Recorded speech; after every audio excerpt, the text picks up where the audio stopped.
This is the Business of Apps podcast, bringing you actionable insights from the leaders of the global app industry and the world's fastest growing apps.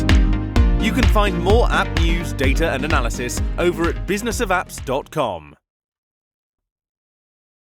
Welcome to the Business of Apps podcast. On this show, we invite app industry professionals to cover various topics. We promise to do our best to keep it both insightful but brief. In this episode, we have Andrew Tsui, former director of product at K Health. Andrew, welcome to the Business of Apps podcast. Thanks, Art. It's great to be here. Great. Thank you for coming, Andrew. All right. Let me set the stage first. So long time ago, 16 years ago to be precise, there was the world before mobile, the time when if you wanted to read news, watch movies, pay your bills, plan your next trip, and so on, you had to sit down at your desktop computer or grab a laptop and open a browser window to go to a website. Then Steve Jobs stood on the stage at the Macworld Expo in San Francisco to introduce the iPhone. The rest is the history. These days, as a mobile marketing, you expect the bulk of traction for your business taking place on mobile. But that's not entirely true. Today, Andrew will tell you how important our customers' journey is between web and mobile for your user acquisition. But first, Andrew, let's kick off the conversation with talking about you a bit. What is your background in tech? Well, thanks, Art. So, as everyone knows, I'm Andrew Tsui, and my career began in the mid-2000s. I still remember working on transitioning legacy Palm OS apps. I'm very curious about who of our listeners remembers Palm Pilots. I was working on transitioning them over to an HTML5 platform that was iOS and Android agnostic. Back then, the iPhone was only out for 2 years and Android maybe a little bit longer. And ever since then, I've had the good fortune of working on a range of products, e-commerce platforms, ed tech, analytics, SaaS, customer engagement platforms, and most recently in consumer health tech with K Health. All this to say, it's taught me to be efficiently obsessive about customer growth, customer needs, and how powerful web to app acquisition tactics can be. Wow, I do remember Palm OS back in the day, not in personal experience, but definitely lots of conversation about its potential to be like the third option. The whole range of conversation about the virtual keyboard versus a physical keyboard. Is it iPhone is here to stay?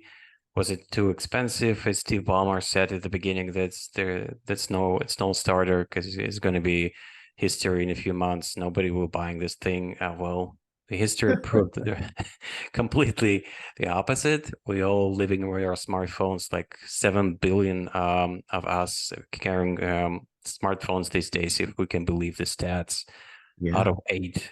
So yeah, we're getting like one phone per individual on this planet. Talk about market penetration, right? Yeah, exactly. Yeah, the internet penetration is not there yet. It's like 6 billion or 5.5. I don't know. Africans and some regions in Asia are not covered for sure. So, let's talk about your company for a minute.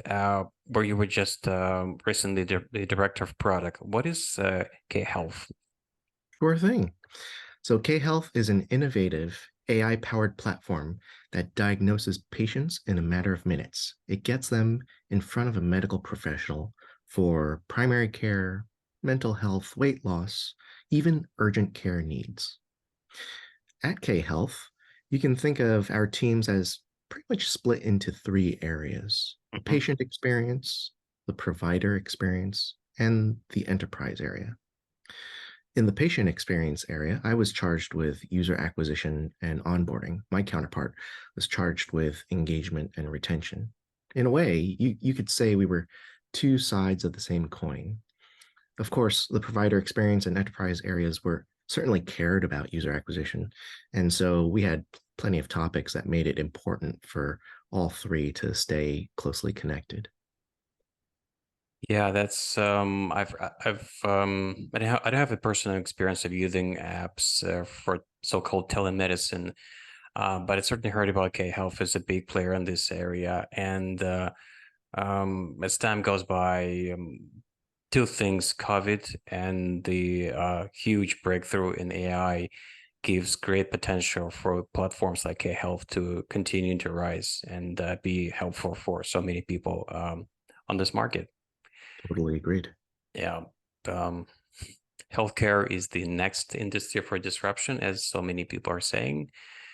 So definitely that's a big market to be disruptive for the better. Now, one of the app marketing techniques that have been on the radar for app marketers for a number of years is so-called web to app marketing. Andrew, how did it work for the K-Health app?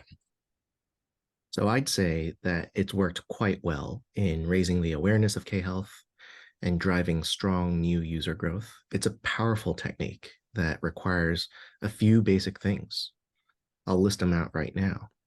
Natural user entry points, delivering value on the web as well as in the app, prioritizing account creation and attribution tech, and obsessing over the analytics stack.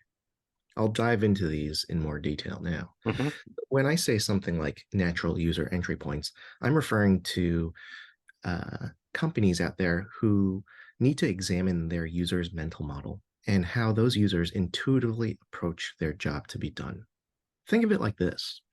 Imagine that you're experiencing back pain. Would you expect the majority of people who experience back pain to perform this search in the Google Play Store? Or would they go to google.com? Now, let's say you're a gaming company instead that's launched a new kind of game. There'll be, of course, certain kinds of searches that make sense to create content on the web, or maybe even to invest in search ads. Let's say you've got a very unique name, but maybe it's not nearly as impactful as compared to App Store advertising and ASO. So the natural user entry points make a big difference and can help you understand how and what to invest and how to deliver value to users on the right channel to start with. So that leads me to my next point about delivering value on the web as well as in the app. What did we, K-Health, put on the web? In this case, posts on the K-Health site was what we focused on, and that meant plenty of search engine optimization, SEO work. Our content talked about symptoms and conditions authored by real doctors who deeply know the conditions that they talk about. And the search ad campaigns benefited from a really interesting phenomenon that we found, a sort of halo effect. What happened was there were times when we would run campaigns with no SEO content compared with campaigns that had SEO content available.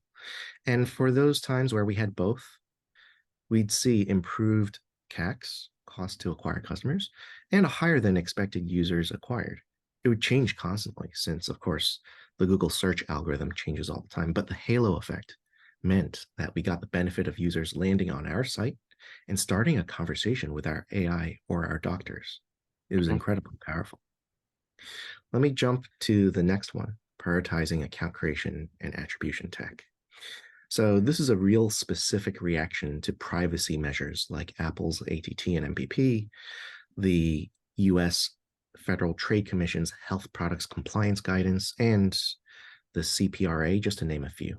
Of course, this impacts US consumer health tech pretty deeply, but for any software company out there, you have to work harder now to prove your value to prospects up front, to gain their trust and convince them to create an account with you. It doesn't matter whether you're a SaaS company with PLG motions or a direct-to-consumer company, you still need to figure out and stitch together user journey data as early on in the journey as possible. If our account creation, analytics, and attribution weren't robust, there's no way we could know our ROI, much less be able to perform more sophisticated cohort analyses or to get a sense of how our scaled up campaigns were performing. Using technologies like a branch or an apps flyer to support deep linking, being able to measure anonymous versus newly identified users through the funnel is absolutely a foundational piece of web to app user acquisition. The last thing I'll touch on is what I mentioned before about analytics stack obsession. It's great to get the first deployment out the door. You're tracking clicks, you're seeing page views, and maybe you're sitting back and thinking, okay, we're set, we're off to the races. not so fast. For those racing and autosport fans out there, you know that F1 teams need the driver, the race car, as well as a whole pit crew to keep that car running in tip-top shape during that really long race. And similarly, over the course of your app or platform's lifetime, you have to treat your analytics stack with the same obsessive attention as you do with major feature releases. Otherwise, if a new feature or PLG motion gets deployed and breaks your analytics, you're operating in the dark again with no visibility into your marketing dollar efficiency. So, to wrap this all up, marketers who are exploring or thinking about web to app marketing have got to be cognizant of four things. First, do users naturally start on the web, and if so, where? Map out your customer journey and pay attention to how they think about the problem that you solve for. That's your starting point, that entry point all the way at the top. Second, make valuable content or micro tools to help your prospects and convince them to become customers. Test early and often to see what works. As far as anonymous users starting the funnel, every percentage point improvement of conversion this high up makes a big difference further down. Third point, justify the value of creating an account for the prospect. Make that process have minimal friction and maximum value. At the right moments in the cross-channel customer journey, ask for the minimum identifying information necessary so that you're able to respect their privacy and attribute marketing dollars effectively. Consider ways to break up the security process into steps with your engineering team. Get creative and also keep information safe. Last thing, fourth, treat the code that handles creating user accounts, merging user event identifiers, firing analytics events, and deep linking as critical infrastructure. Marketing dollars are precious, and they've got to be treated with urgency and importance by everyone from the engineers on up to finance. Yeah, these are great points, Andrew. As I'm listening to you, it occurs to me that I used to be part of a marketing agency ages ago, 7 years by now, or 8. Mm-hmm. And I remember this. It was the approach back then was to separate the world of web and mobile. So either you're being focused on driving traffic to your website if you only if you only get connected with your clients through the web, you're not using mobile. Mm-hmm. In some instances, or you can go completely with mobile as a channel. Your mindset is either doing ASO for your app or search optimization for your website. And the story was that the holistic approach wasn't there, that in both cases, we're talking about the same people. In some instances, when they're looking for, I don't know, calculator, specific utility app for doing a small task, they can just pull up the app store and find it there easily. No research being done. Not a lot of searching and digging was done before actually clicking download the app on your smartphone, as opposed to things like health and other topics that do require doing research. Quite frankly, how the hell you can do research on the App Store?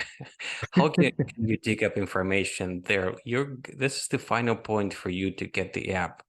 To make a decision, you have to look for somewhere, and that place for years up till this point, who knows what's going to happen with the Bing quite fast kind of a recap, not a recap, but trying to regain the #1 from Google. But up till now, Google has been the dominant gate to the internet, to every website you can think of this planet. So you're doing the research through doing Google search. And if you're not thinking holistically that the same people will be open up Google for doing a research and then open up the App Store downloading the app, if you're not putting both worlds, both parts into the same equation, you're not going to win this game of finding people who will be using your app, who will benefit from your app, and luckily will become your loyal clients, loyal customers, right? Yeah. As you were talking about that experience, I think another useful acronym for some of our mobile marketing friends who may not be as familiar with SEO, I'd encourage you to look up two acronyms, EEAT and YMYL. So EEAT stands for experience, expertise, authoritativeness, and trustworthiness. So you remember I said we created content by real doctors that Yeah. actually knew what they were talking about, not some forum on Reddit that was talking Oh, yeah. about, an incredibly rare disease that stemmed from back pain. It's real people, real expertise, right? That's what's valuable for search. And YMYL, that stands for your money or your life.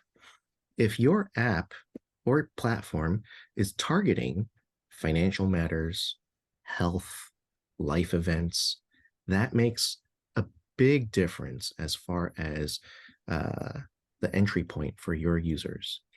Those are the types of content and the types of natural intuitions that your users will steer straight to Google search for. And in those cases, if your app specifically deals with money, finance, health, it makes a lot of sense to go there and invest heavily. Like I said before, you'll want to know the customer journey and what their intuition is as far as entering a customer journey with you is before you invest heavily. It's not for everyone. Great. Yeah, that's a great point, Andrew. Okay, to conclude, looking back at the K-Health marketing campaigns, if you had a chance to do it over again, what would you do differently? Ah, well, Art, hindsight's always 2020, and I suppose the easy answer is I just wish that we had done aspects of what we just talked about way earlier, especially the points about testing attribution and data, decomposing the user account creation process. If we had done that earlier, we could have gotten more time back. We could have ran more campaigns with better attribution and potentially seen even more lift than we did at that point. We also had the opportunity to test other kinds of content, and I do wish that we had executed on some of the other promising content hypotheses to help readers, for example, understand chronic condition treatment, for one thing. Um, I think our strategy was being confirmed, and overall, what we should have done was shifted tactics earlier and tested more frequently. Gotcha. But the silver lining for every case when you have to look back and realize that there were mistakes, the mistakes were made, that the only occasion, the only way of not doing any mistake is not doing anything. That's that's unavoidable.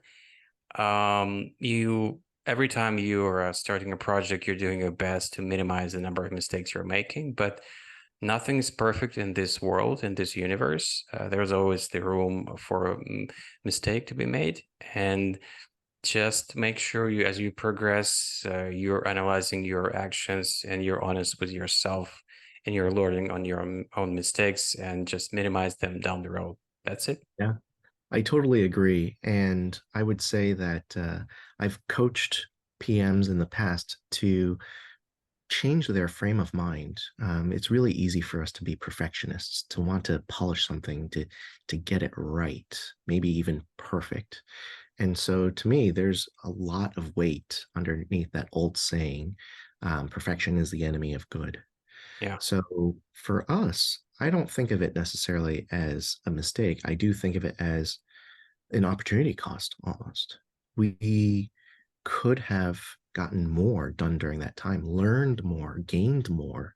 And in those cases, optimizing for speed and good enough, it has its own value, especially in a world where maybe you're bootstrapping your company. You're trying to figure out product market fit for your app or your game. Every moment counts, just like every marketing dollar counts. And so you want to get the most at bats you can. So for me, it's almost proven out a certain principle that I think of, which is speed is so critical in these days. It helps you get to product market fit faster. And frankly, it'll just help you learn quicker instead of focusing on things like mistakes or getting it right. Right. Now, Andrew, having a number of years in product management under your belt, what would you like to change about it the most? Mm. So I suppose reflecting back on my career so far, I can break it down into two arcs that lead up to this moment that we're talking about, Art. It's a story that I want to tell in my third arc going forward that gives me the perspective about what I might want to change. So for me, I've realized that SaaS is incredibly important. So let me take a step back. In my first arc, going back all the way to 2004, I learned about what I wanted to do and decided that management consulting was interesting, but product management was my passion.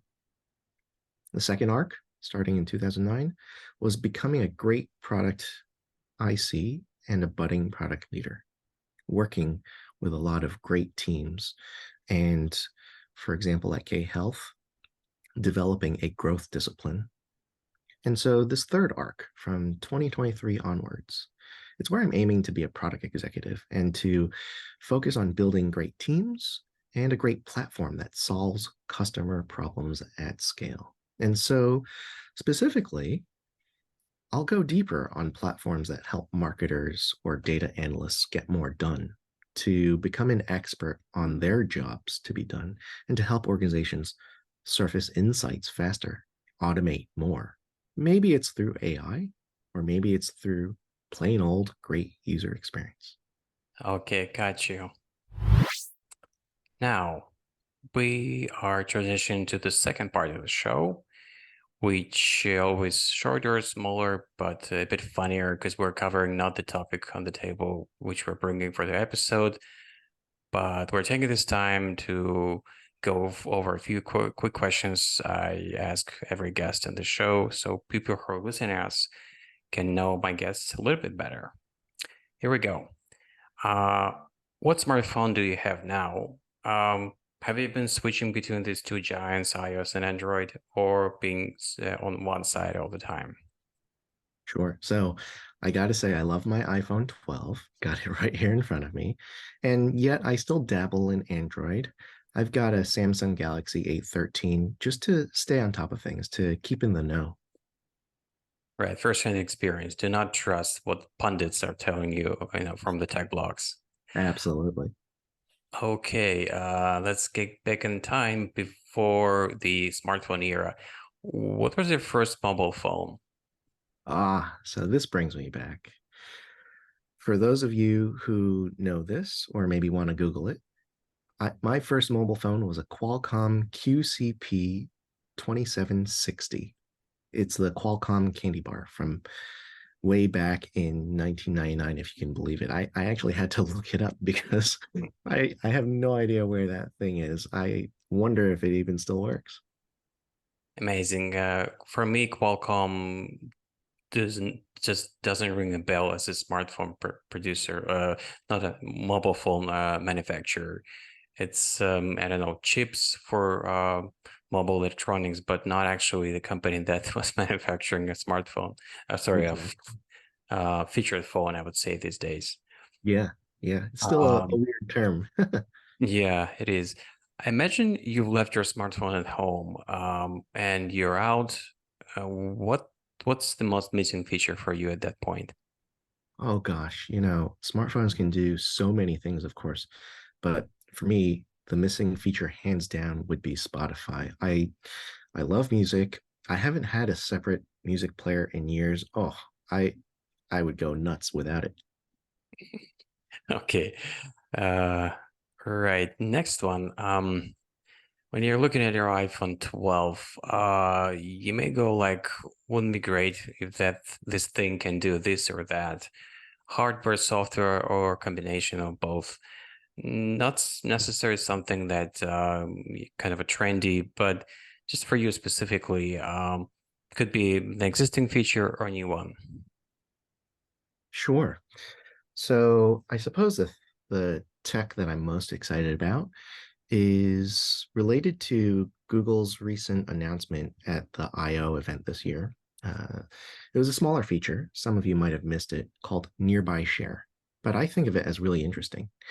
If Apple's AirDrop and Google's Nearby Share could somehow be interoperable, if wishes could come true, then really novel social network and geolocation features could be unlocked.